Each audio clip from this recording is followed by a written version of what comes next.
We were told that there was such a widespread support for universal background checks that a bipartisan bill would be on its inevitable way to passage. Instead, 3 of the 4 senators involved in those discussions do not endorse the bill that is now before us. I sense from Senator Schumer that he's hoping that that can still happen. The bill that we're on is somewhat similar to a bill that Senator Schumer introduced in the previous Congress. So let's start with the big picture problems that I find with it. First, as a witness stated at the hearings, there's no way to enforce a requirement of universal background checks without implementing a gun registration.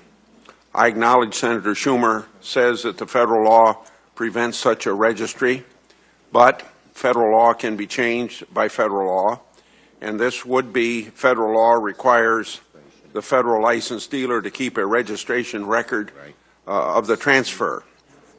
Mass shootings would continue to occur despite universal background checks.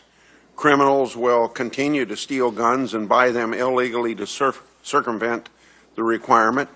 When that happens, we will be back again debating whether gun registration is needed, and when registration fails, the next move will be gun confiscation. In fact, the Deputy Director of the National Institute of Justice concluded earlier this year with respect to universal background checks that, quote, effectiveness depends on requiring gun registration, end of quote.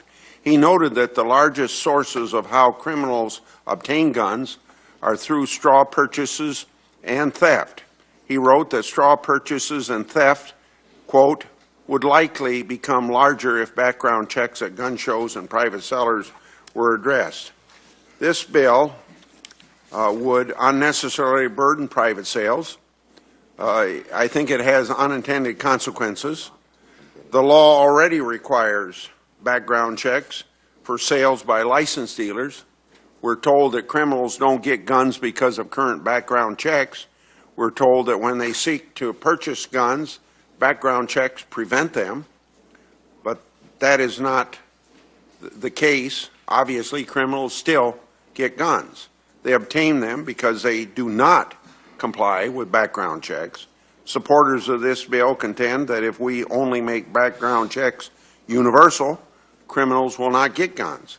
But criminals do not comply with existing background check laws.